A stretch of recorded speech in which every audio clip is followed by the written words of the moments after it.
Doktor Allan Puur, te rääkisite tänasel konverentsil teemas, kuidas Eesti rahvastiku nüüdisolukorda hinnata. Kas meil on Eestis rahvastikukriis? No see on niisugune asi, et kriisisõna tavaliselt ei taha inimesed kasutada, sest sellel on väga tugev negatiivne värving. Et selles mõttes me võime kasutada erinevaid sõnu, aga rohkem tähtsam on see, et milline see tegelik pilt on. Ütleme, majanduse puhul tihtipeale räägitakse kriisist siis, kui näitajad majanduskasv on negatiivne. Ma ei mäleta, kas oli 2 või 3 kvartalit järjest. Et kui me nüüd arvestame seda, et Eestis on olnud sündimuse negatiivsed rekordid 4 aastat järjest ja võib-olla tuleb 5 juurde, siis ilmselt midagi kriisilaadset siin tõepoolest on. Te rääkisite oma ettekandes isegi polükriisist või mitmikkriisist, et mis need tegurid on, mis on teie hinnangul Eesti sündimust alla viinud? No see mitmikkriisi temaatika ei tule nüüd rahvastikuteadusest, aga ühiskonna vaatlejad on tähele pannud, et siin on mitmed erinevad nähtused kokku langenud, sõlmunud 2020. aastate algusel, et ütleme, et need on ühelt poolt julgeolekuga seotud, see, et Euroopas käib täiemahuline agressioonisõda juba 4. aastat ja teiselt poolt on see seotud siis ka majanduses toimuvate muutustega, et meil oli ütleme, energiahindade tõus siin selle kümnendi algusel, inflatsioon on olnud väga kiire, eriti nendes riikides, selles piirkonnas, kus Eesti asub, nii et kõik need toimivad üksteist võimendavalt, need negatiivsed nähtused. Kui Eesti nüüd sellel tendentsil jätkab, siis milline on meie rahvaarv siin lähikümnenditel, 10-20 aasta lõikes?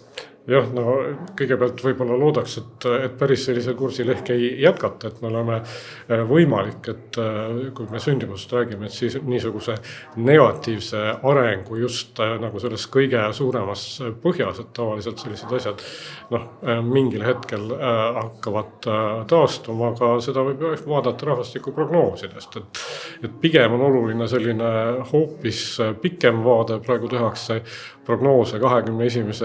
sajandi lõpuni ja siin ma näitasin, et kui me nüüd jätame kõrvale sisserände, Eesti on väga väike riik ja kui siia piisavalt palju inimesi tuua, et siis me võime rahvaarvu igal ajal kasvama panna, aga räägime meie enda inimestest, et need prognoosid, mis näevad niisugust, ütleme, teatud suhteliselt väikest taastumist, et nende puhul ikkagi sellele vaatamata sajandi lõpul noorte inimeste laste arv on praegusest võib-olla 40% väiksem, ehk et kui me praegu räägime aastakäigu suurusest 9000, sealt võtta see 40% maha, et siis see annab kusagil 6000.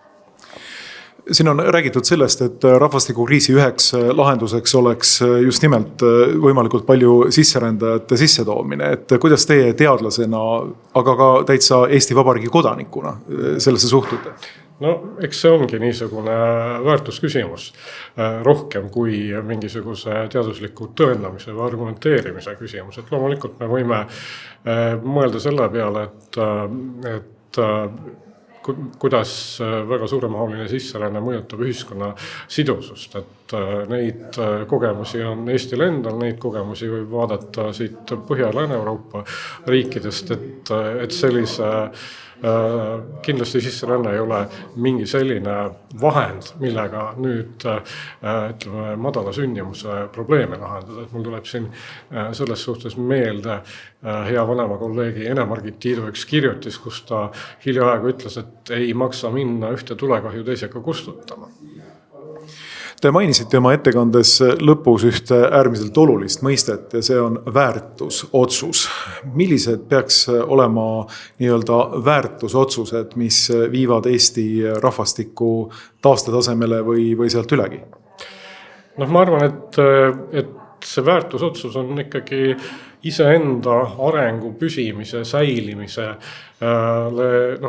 suurema tähelepanu osutamine, kui võib-olla seda praegu tehtud on. Ja see tähendab, ütleme ka, siin oli väga kena ettekanne täna Maarja Vainolt, et kõik sellised võib-olla kellegi jaoks traditsioonilisena liigselt kõlavad mõisted nagu emadus, et nendele tuleb anda selline kaal ja koht, nagu neil jätkusuutlikus ühiskonnas peaks olema. Küsimus, mille ma esitan kõikidele siin konverentsil osalevatele inimestele, keda intervjueerin, mida peaks tegema, et Eesti sündimus taastetasemele jõuaks ja sealt edasigi?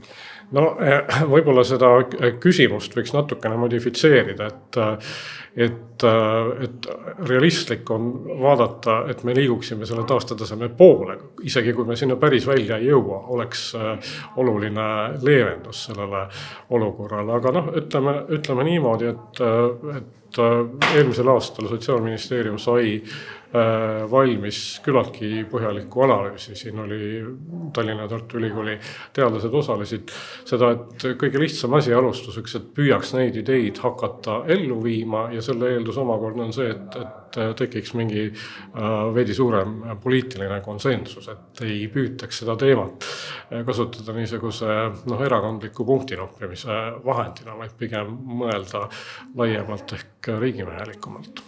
Suur tänu, doktor Puur! Palun.